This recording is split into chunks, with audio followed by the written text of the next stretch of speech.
Autoridade Bélgica detém um ser feminino por suspeito de recrutar docente mulher para o grupo terrorista ISIS, o qual sacudiu nossa comunidade que trata aqui de um jovem nascido aqui na Aruba.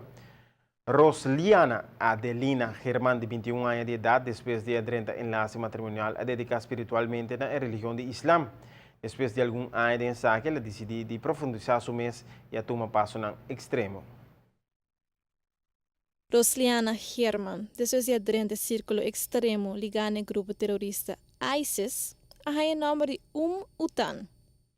Por meio de rede social, em caso específico aqui, da papi de Facebook, Rosliana estava a acercar jovens para ocultar do círculo terrorístico.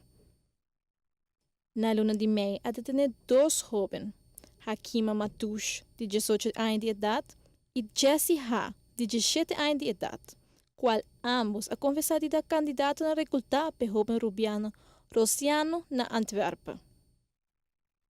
Todos detenidos por suspeito de participar em guerra na Síria por guia do grupo terrorista ISIS. Não somente Rosliana estava em contato com dois jovens detenidos, mas já não se mencionar, mas estava em contato frequente com vários guerreiros na Síria. Por meio de investigação, a Sarina claro que pelo menos 4 outros seres femininos procedentes de Bélgica e de Holanda estavam em comunicação estreita via Facebook com Germán. Também assinalou que 4 pessoas aqui já acabam operando por de cuidado de Arraka, por de guia de círculo extremista. Dinang, um guerreiro bom conhecido procedente de Holanda, tem grupo de ISIS.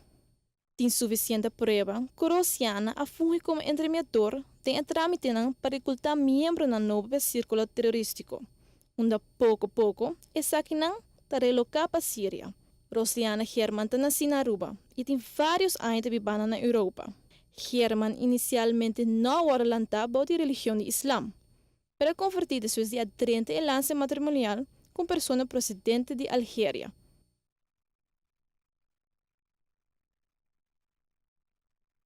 Existe um grupo terrorista conhecido como Islamic State of Iraq em Síria, e é um grupo de Sunni jihadistas procedentes do Médio Oriente. ISIS pratica de forma mais extrema de Islam, de qual tem autoridade religiosa e batur Islam, a religião Islam around the mundo. ISIS se inició en 2004 y durante las últimas semanas está recibiendo fama mundialmente por asesinato de un miembro de prensa americano.